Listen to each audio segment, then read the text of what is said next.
The Beggar King's Guide to Wealth: How to Survive Inflation Using Buddhist Wisdom. The Buddha's core principle for saving money is actually incredibly simple. So simple, in fact, that most people in the modern world refuse to believe it. Think about it.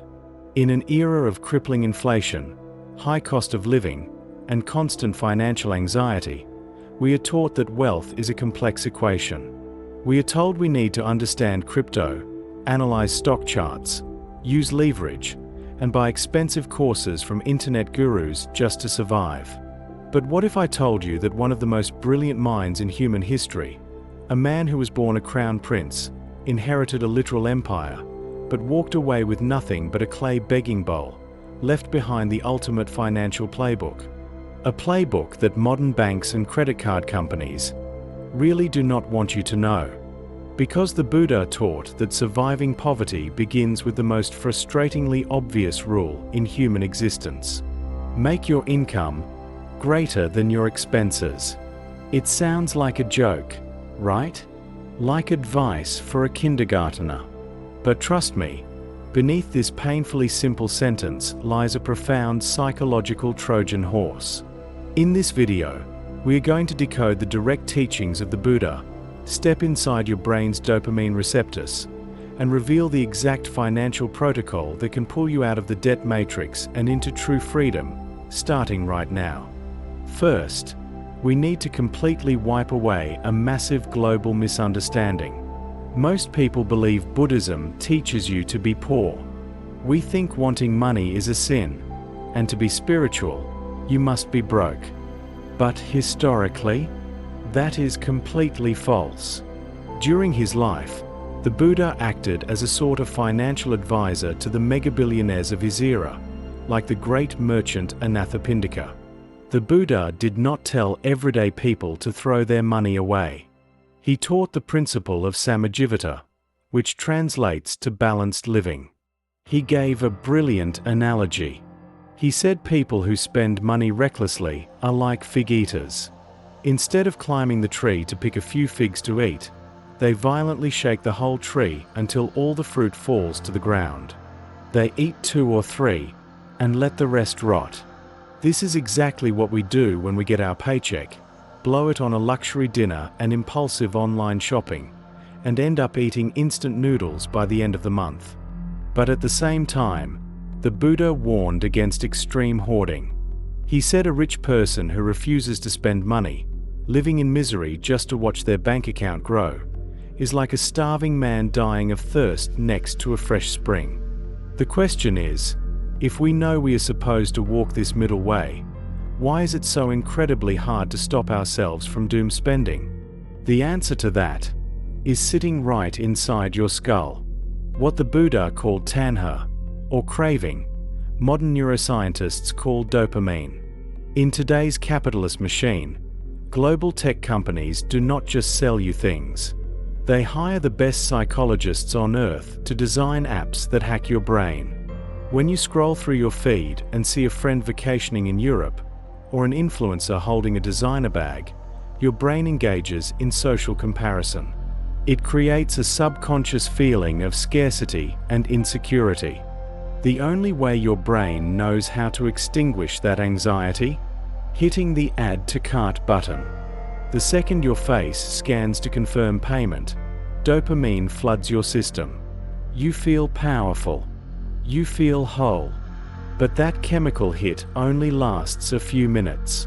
When the cardboard box arrives at your door, the thrill is gone, and you are hungry again. This is the hedonic treadmill. You run to exhaustion, but you never move forward. You just get deeper into debt. The Buddha warned us about this 2,500 years ago, stating bluntly, poverty and debt are the ultimate suffering in the world. Because when you owe money, your body lives in a constant fight or flight state. Cortisol ruins your sleep. Debt is not just a negative number on a screen. It is mortgaging your future sweat and time, and handing it over to a bank. So, how do we step off this treadmill? Here is the 3-step life protocol, decoded directly from the Buddha's ancient texts, that you can apply today. Step 1. Plug the leaks. The Buddha compared your wealth to a great lake. If water is flowing in, but you leave 4 drainage pipes wide open, the lake will dry up. He called these drains the paths of ruin. Today, that means impulsive online gambling, excessive drinking every weekend, or buying an $8 coffee every single morning just to post a picture of it. Kill the leaks.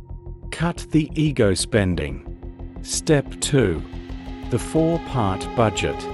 In the Sigalovada Sutta, the Buddha gave a strict mathematical formula. When you earn money, divide it into 4 parts. 1 part for living. Take care of yourself, your parents, and your family.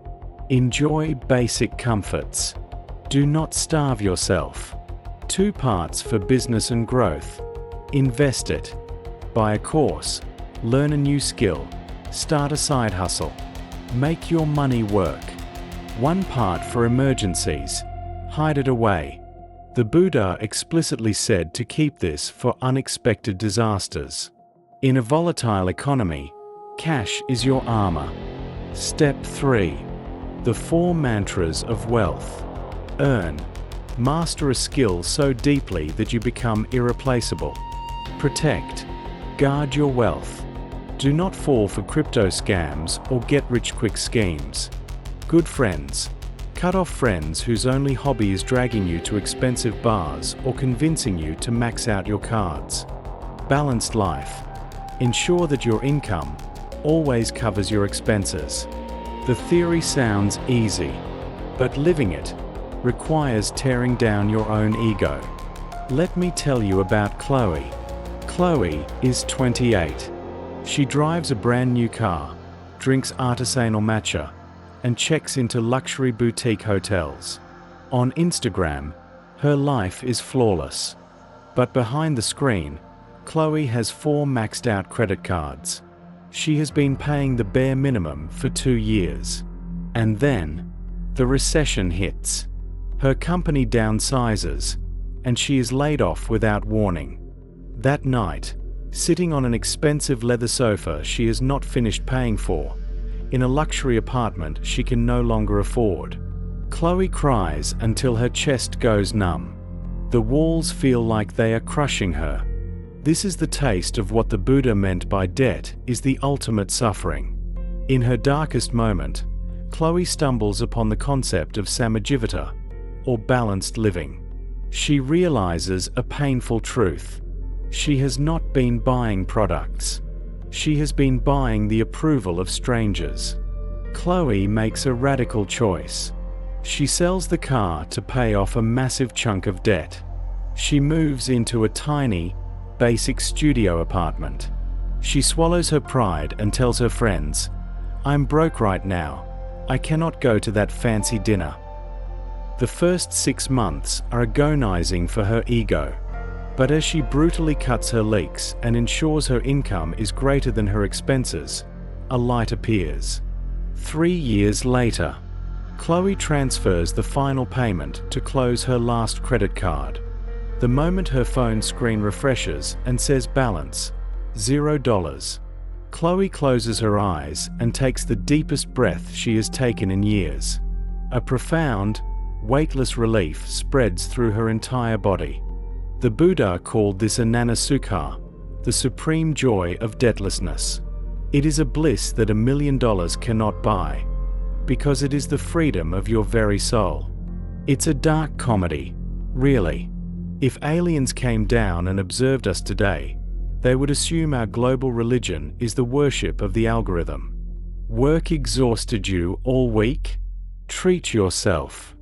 Going through a breakup? Treat yourself. Terrified of the collapsing economy? Buy this pastel-colored ergonomic water bottle. It will fix your soul. We call it retail therapy, but it is the worst therapist on the planet. It charges you thousands of dollars.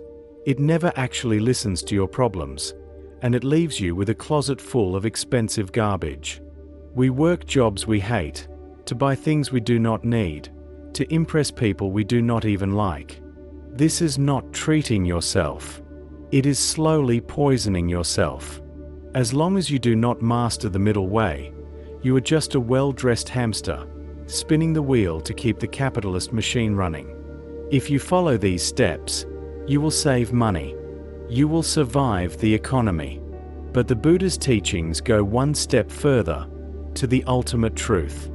The highest level of living in the material world is to become what the Buddha called the excellent layperson. This is someone who makes money honestly, cares for their family, but most importantly, consumes their wealth without infatuation, without intoxication, and with a mind that understands impermanence.